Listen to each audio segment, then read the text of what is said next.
찬송가 373장입니다. 373장 고요한 바다로 찬양드리겠습니다. 373장입니다.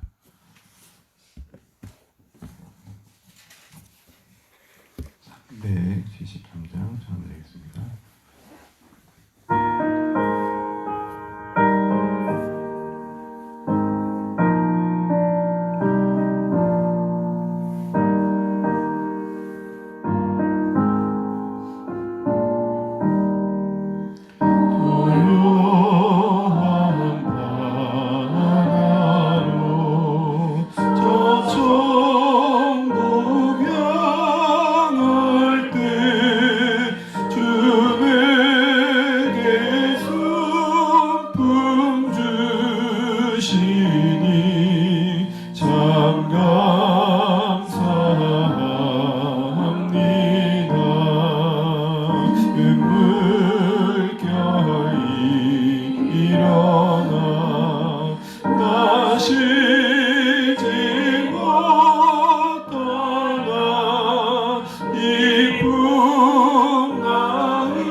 보신 말씀 시편 39편입니다. 시편 39편 1절에서 13절까지 이렇게 하겠습니다.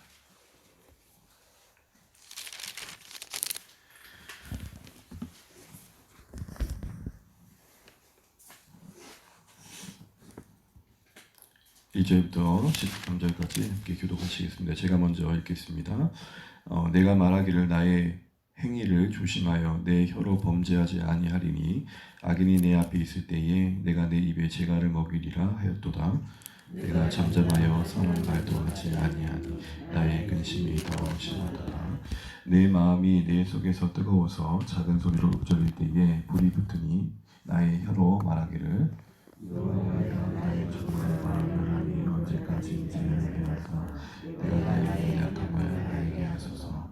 주께서 나의 날을 한 뼘 길이만큼 되게 하심에 나의 일생이 주 앞에는 없는 것 같사오니 사람은 그가 든든히 서 있는 때에도 진실로 모두가 허사뿐이니이다. 진실로 각 사람은 그림자 같이 다니고 헛된 일로 선하며 죄를 수하나 누가 포도를지 알지 못하나이다. 주여 이제 내가 무엇을 바라리요? 나의 소망은 주께 있나이다. 나를 모든 죄에서 건지심에 미안 자에게서 용당하지 아니하게 하소서. 내가 잠잠하고 입을 열지 아니함은 주께서 이를 행하신 까닭이니이다. 주의 징벌을 나에게서 옮기소서. 주의 손이 지심으로 내가 쇠망하였나이다.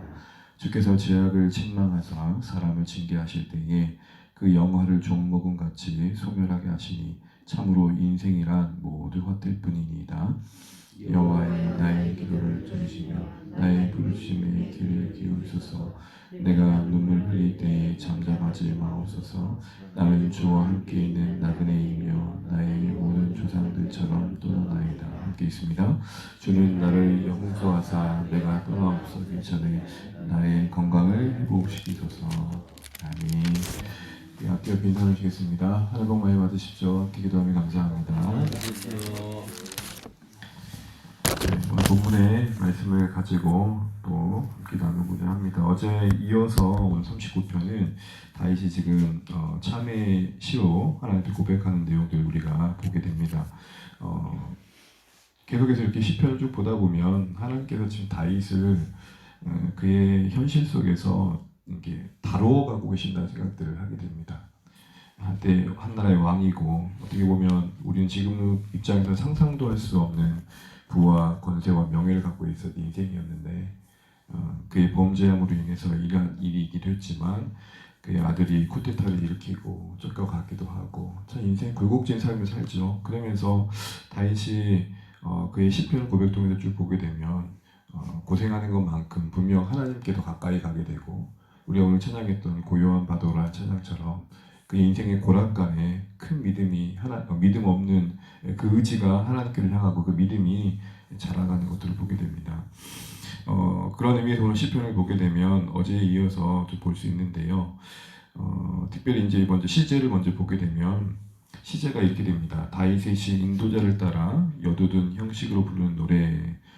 다윗의 시라는 것은 오늘 우리 시로 보면 작사자는 다윗이었다는 거고요. 인도자를 따라 부르는 노래라는 말은 공동체가 함께 어떤 누군가의 지혜를 따라 부를 수 있는 해중의 노래였다는 말인데 특별히 여두둔의 형식이라는 이 여두둔이라는 말은 소위 작곡가를 말합니다. 이 여두둔은 사람의 이름인데 다윗 왕 시대에 악기를 연주하고 노래했던 레인입니다.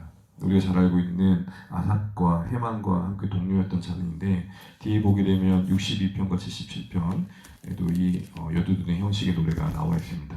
쉽게 정리하면 작사자 다윗, 작곡가 여두둔 이렇게 이해하시면 될 것 같습니다. 그러면서 오늘 1절은 오늘 다윗이 그가 지금 뒤에 끝절에 보게 되면 건강을 회복시켜 주십시오. 용서해 주십시오. 내가 떠나 없어기 전에 저를 좀 다시 회복시켜 주십시오. 이 기도를 보게 된다면 어제 38편과 연장선에서 하나님께서 징계 차원에서 질병을 허락하셨고 그 차원에서 하나님과의 관계 속에서 고백되어지는 시임을 보게 됩니다. 어제 우리가 봤던 것처럼 그가 참여하는 가운데 회복되었던 마음은 자신의 안녕보다는 하나님의 명예에 대한 걱정이었죠. 하나님, 제가 제 짐을 가지고 제가 제 가오로 말미암아 힘겨운 것을 감당하겠지만 이로 인해서 원수들이 기뻐하고 하나님의 명예가 실추되는 것은 참 괴롭습니다. 또한 그가 회복되었던 마음은 죄에 대한 근심과 슬픔이었죠. 제가 괴로운 거예요. 제가 이제는 싫은 거예요. 소위 우리 염증 난다 그러잖아요. 그런 마음이 회복되는 겁니다. 그러면서 오늘 본문 안에서 쭉 보게 되면 그의 마음 속에서는 뭔가 인생의 본질적인 깊은 회고와 함께 삶에 대한 이해가 조금 더 본질적인 차원에서 회복되어진 걸 보게 됩니다. 소위 종말론적 삶의 관점이 확연하게 회복되는 것을 우리가 봅니다. 그런 내용이 담겨있는 시편 39편의 시작은 침묵하기로 결심하는 다윗을 봅니다. 우리 1절 한번 읽어보겠습니다. 1절 함께 있습니다. 내가 말하기를 나의 행위를 조심하여 내 혀로 범죄하지 아니하리니 악인이 내 앞에 있을 때에 내가 내 입에 재갈을 먹이리라 하였도다. 아멘. 내가 말하기를, 이 말은 내가 이제 결심합니다. 결단합니다. 내가 앞으로 이렇게 할 것입니다. 라는 것을 의미합니다. 그러면서 내 행위를 조심하겠습니다. 이것은 의역하자면 제가 하나님 절대 선을 넘지 않겠습니다. 이렇게 말하면서 뭐라고 얘기하냐면 나는 입술로 범죄치 않을 것입니다. 그리고 그 상황이 뭡니까? 자신 앞에 악인이 있는 것입니다. 내 앞에 악인이 있다라는 말은 이 앞에 있다는 말은 그 의미는 원문의 의미는 악인과 대적관계에 있을 때에 라는 겁니다. 지금 악인이 쉼없이 괴롭히는 그 형평 속에서 나 대응하지 않겠습니다. 그리고 의도적으로 재갈을 먹이겠습니다 라고 말합니다. 우리 그 공원 같은 데 보면은 이제 애완견 같은 거 데리고 다닐 때 이제 그 개 입에다가 뭘 물리지 않습니까? 그걸 스스로 좀 물리겠다라고 지금 얘기를 하고 있는 것입니다. 침묵하기로 결심한 다윗. 여러분 보통 우리가 이 악인과의 관계 속 다윗의 처지를 보게 되면 이런 마음이 감정이입 되지 않습니까? 나도 똑같은 경험 속에서 보게 되면 소위 맞대응하고 싶은 거죠. 누가 나에 대해서 안 좋은 소리를 하고 해코지를 하고 그러면 간혹 우리는 똑같은 방식으로 갚아주고 싶은 마음이 일어납니다. 다윗은 이제 그 마음을, 그 감정을 좀 추스리고 있는 겁니다. 이럴 수 있었던 것은 기본적으로 그의 신앙적 고백은 우리가 구절을 보시게 되면 이렇게 되어 있습니다. 내가 잠잠하고 입을 열지 아니하면 주께서 이를 행하신 까닭이다. 그가 어제도 그랬던 것처럼 어제도 내가 아무 말 못하는 벙어리입니다. 듣지 못하는 긴어머니입니다 하면서 침묵을 선택했던 것은 하나님께 처분을 맡긴다는 것과 함께 이 모든 상황이 하나님께서 허락하셔서 나를 다루신다라는 손길로 받아들였다는 거였죠. 그래서 뭐라고 얘기했던 겁니까? 나는 지금 내가 아무 말도 하지 않겠습니다. 한마디로 감수하겠습니다. 하나님 허락하셨기에 제가 이 묵묵히 이 고난의 시간을 지나가겠습니다. 이 얘기를 하고 있는 것입니다. 사랑하는 성도 여러분, 혹시 최근에 누가 죄송해요 새벽부터 이런 표현 써서 염장질 하셨습니까? 그때 우리 마음에 일어나는 생각은 뭡니까? 내가 진짜 힘이 없노, 내가 입이 없노, 내가 땡길 수 있으면 땡길 수 있는 권력이 없노, 내가 연륜으로 본다면 너 하나쯤이야, 정말 주여. 그런 마음이 일어날 때가 있잖아요. 최근에 누구랑 상담을 했는데 이런 상황인 거예요. 제가 그래서 시편을 읽으라고. 그게 온갖 빌런들이 넘쳐난다고. 그런 형편 속에서 하나님을 섬겼던 인생들이 어떤 선택들을 했는지를 함께 보면 우리가 갈 길이 보일 거라고. 그런데 여러분, 이 침묵을 결심했던 다윗이었는데, 그리고 그 이면에는 하나님께서 이 상황을 허락하셨다는 믿음이었는데, 다윗도 인생인지라 그 연약함을 고백합니다. 우리 2절 3절 한번 읽어보겠습니다. 2절 3절 시작. 내가 잠잠하여 선한 말도 하지 아니하니 나의 근심이 더 심하도다. 내 마음이 내 속에서 뜨거워서 작은 소리로 읊조릴 때에 불이 붙으니 나의 혀로 말하기를. 3절 상반절까지만 보게 되면 나의 혀로 말하기를, 그 앞에까지만 보게 되면 어떤 내용이냐면 이제 가만히 이제 침묵을 지키고 있는데 선한 말조차 하지 않을 정도로 입을 열지 않고 있는데 뭐가 올라와요? 우라가 올라와. 그 표현인 거예요. 우라가 심인 거예요. 가만히 참다 보니 이건 억울해도 너무 억울한. 이 우라가 치밀 때에 묵상을 선택합니다. 하나님 옥절입니다. 하나님 저를 지켜주세요. 그러다가 터진 거예요. 근데 더 중요한 거는 그 우라가 치민 감정을 그 맞대응하는 악인에게 쏟아낸 게 아니라 나의 혀로 말하기를, 4절에 보면 뭡니까? 여호와여. 여기서 우리는 기도하기를 결심한 다윗을 보게 됩니다. 하나님, 내 입술을 도저히 가만히 둘 수 없습니다. 그런데 이걸 하나님께 아뢰입니다. 침묵이 힘겨웠던 다윗을 보면서 저는 오히려 좀 감사합니다. 그의 수련이 온전했다면 이건 범죄할 수 없는 수준이다. 근데 다윗도 우라가 치미는 감정을 어찌할 수 없어 합니다. 여러분, 우리 이렇게 연약합니다. 다윗도 이렇게 연약했고요. 근데 그 감정은 어디로 갔습니까? 거듭 말씀드리는 거지만 사랑하는 우리 모든 주 안의 교회 성도님들은 엎어져도 주님 앞에 엎어지시는 은혜의 길을 축복합니다. 쏟아내도 하나님께 쏟아내는 믿음의 선택이 있기 바랍니다. 그런데 더 우리가 이제 다윗의 기도 이어지는 그 기도 속에서 의아함을 봅니다. 우리 4절 말씀 한번 읽어보겠습니다. 4절입니다. 여호와여, 나의 종말과 연한이 어쩌가지인지 알게 하사 내가 나의 연약함을 알게 하소서. 이제는 기도가 좀 다릅니다. 예측되어지는 기도는 앞서 된 상황 속에서 맥락에서 본다면 온갖 안 좋은 말이 쏟아질 만한데, 그럴 때도 있었잖아요. 다윗이 온갖 화를 쏟아낼 만도 한데, 하나님 제 마지막이 언제입니까? 그리고 그 마지막이 있다면 그 남은 기간은 얼마입니까? 그걸 깨닫게 해주십시오. 의아한 기도를 하게 된 걸 보게 됩니다. 이 행간을 읽을 때에 저는 이렇게 읽혀집니다. 하나님, 이게 인생이라면 이렇게 악인들에게 휘둘리고 내가 내 죄의 이 초함을 보고 고통스러운 시간들을 보내는 게 인생이라면, 이렇게만 보내는 게 인생이라면, 지지고 볶고 사는 것이 다 인생의 전부라면 산다면 그 의미가 뭡니까? 이렇게 묻고 있는 겁니다. 여러분, 우리가 고생하다 보면은 인생 그 자체의 본질에 대한 의문이 들잖아요. 이렇게 고생하는 게 삶이라면, 허리 한번 펼 일이 없고 뭔가 편안할 일이 없다면, 아침에 눈을 뜨면 오늘 또 뭔 일이 생기면 어떡하지? 라는 불안감으로 살아가는 게 인생이라면, 하나님 정말 그거 사는 게 뭔 의미가 있습니까? 이걸 묻는 것입니다. 나의 마지막과 그 남은 인생의 시간들의 의미는 뭡니까? 이걸 묻고 있는 것입니다. 그러면서 덧붙여 이런 기도를 하게 됩니다. 하나님, 제 연약함을 깊이 깨닫습니다. 나의 인생 하나 버텨낼 수 없는 실력을 제가 고백합니다. 이제껏 잘 살아왔는데 이 힘겨운 시간들이 누적되다 보니 내 삶을 놓고 싶은 마음이 듭니다. 가만히 생각해보니 내가 그렇게 왕이 되어서 든든하게 섰다는 시간조차도 사실은 한 뼘이네요. 우리 5절 한번 읽어보겠습니다. 주께서 나의 날을 한 뼘 길이만큼 되게 하심에 나의 일생이 주 앞에 없는 것 같사오니 사람은 그가 든든히 서 있는 때에도 진실로 모두가 사뿐이니이다. 다윗은 어디까지 보냐면 당대에 보면 성공한 거 아닙니까? 왕이 되었으니까. 와, 엄청나게 사람들이 존경하고 또 따랐고 또 추종했습니다.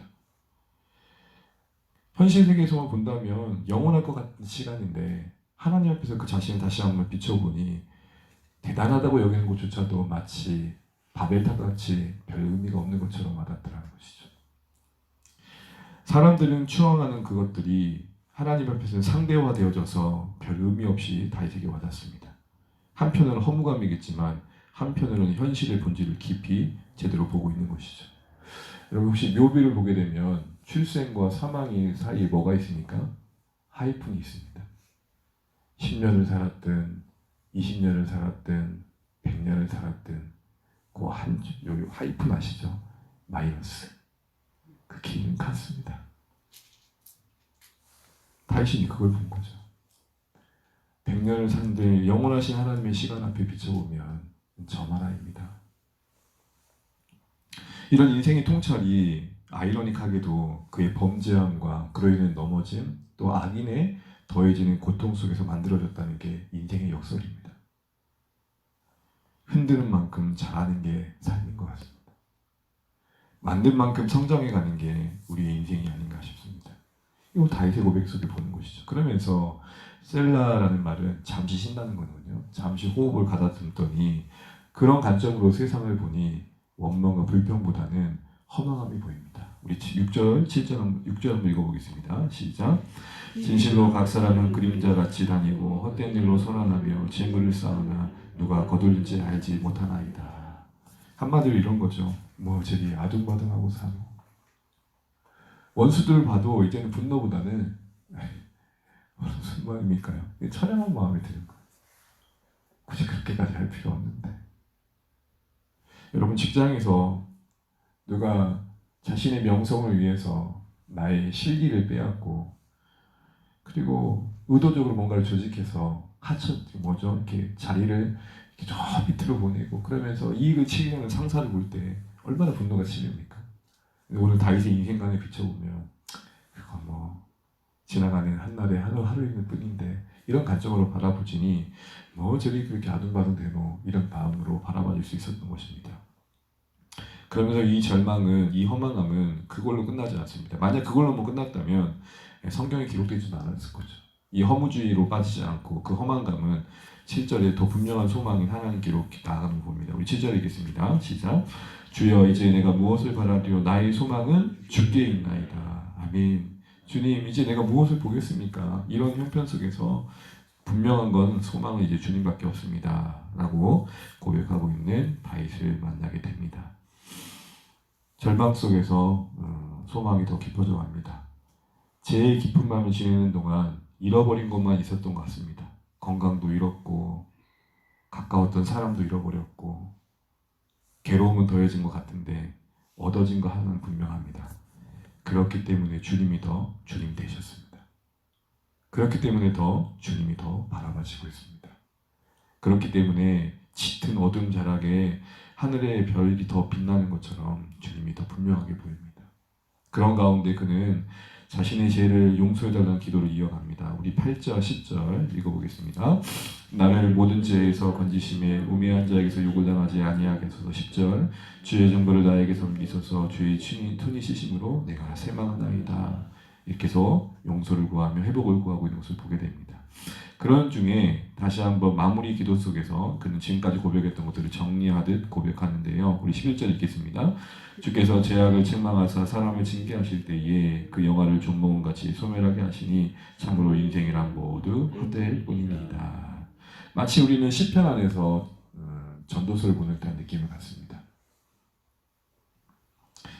다윗은 지금 죄악을 책망하시는 하나님의 징계의 손길 아래서 다시 한번 그가 얻었던 세상의 영화가 별거 아님을 깨닫고 인생의 본질을 붙드는 것으로 회복되어지는 모습을 봅니다.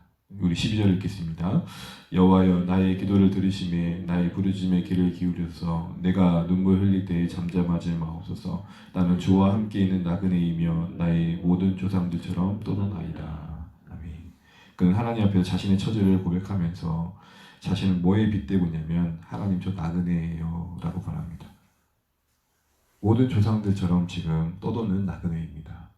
성경은 구약에 보게 되면 고아와 가부와 더불어 나그네에 대해서 이스라엘 백성들이 선대해야 되며 구제해야 되며 보호해야 대상으로 하나님께서 명령하셨습니다. 그러니까 다윗은 이 표현을 쓰면서 이런 거죠. 하나님 철저히 지금 하나님의 보호가 필요한 나그네입니다. 이렇게 얘기를 하는 겁니다.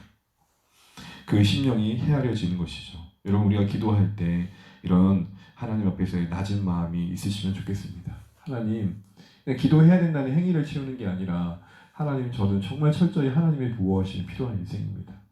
저는 나그네입니다. 저는 나그네입니다. 그러면서 마지막으로 그는 이렇게 기도하고 마칩니다. 13절 읽고 마칩니다. 주는 나를 용서하사 내가 떠나 없어지기 전에 나의 건강을 회복시키셔서. 아멘. 사랑하는 여러분, 우리의 영혼과 육체의 긴밀한 연관을 다시 한번 보게 됩니다. 몸이 아파서 우리가 죄를 짓기도 하고 때로는 죄를 지어 몸이 아플 때도 있습니다. 뗄래야 뗄 수 없는 이 영혼의 문제를 다시 한번 깊이 생각하면서 우리가 이스라엘에 나와 우리가 하나님께 아뢰는 이 시간들은 우리의 영육의 강건함이 아주 중요한 시간임을 고백하게 됩니다. 다시 한번 이 다윗의 고백 속에서 우리 다시 한번 우리 인생의 본질을 돌아보는 시간 되셨으면 좋겠습니다. 하나님 앞에서 다윗은 깊어져가는 죄의 깊은 밤만큼 소망되시 하나님도 보게 되었고 더불어서 그가 그렇게 누리고 있는 것들이 하나님의 별거 아닌 것을 보니 하나님 삶에 대한 의연함이 만들어지는 봅니다.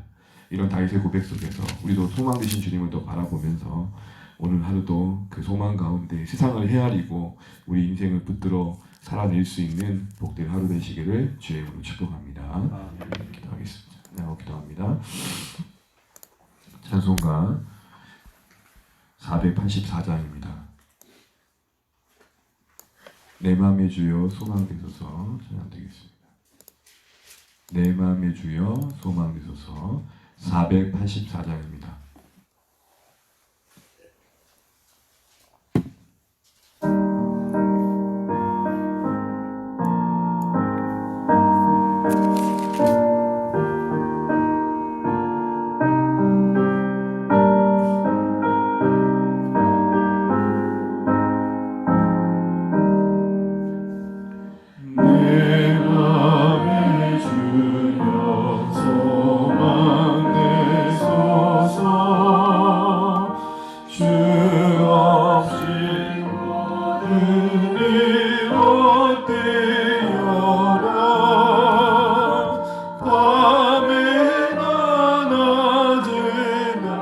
주님 생각 잘 때나 깰 때 함께 하소서. 지혜의 주여 말씀으로서 언제나 내 안에 계십소서. 주는 내 아버지 나는 아들 주 안에 내가 늘 함께하네.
승리의 주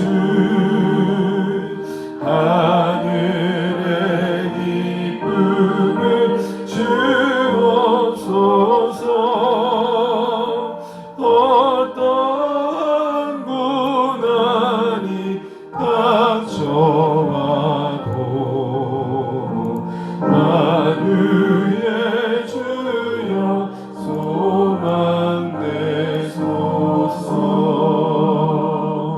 아멘.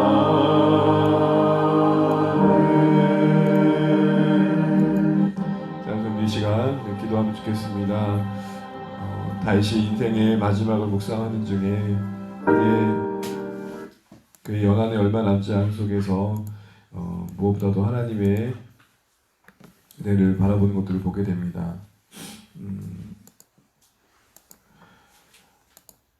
이 시간 기도하실 때 하나님 오늘 말씀대로 우리가 살 수 있는 은혜를 주시라고 기도하시면 좋겠고, 또 무엇보다도 오늘 다윗처럼 하나님의 은혜 안에 거하게 해달라고 기도해달으면 좋겠습니다.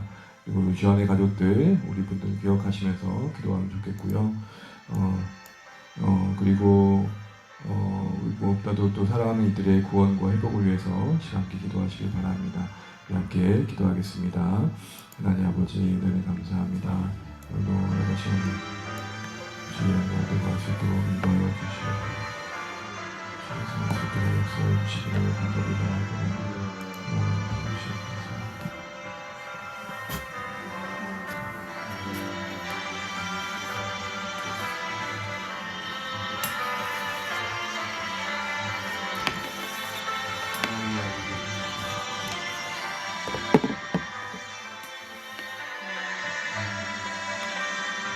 아멘.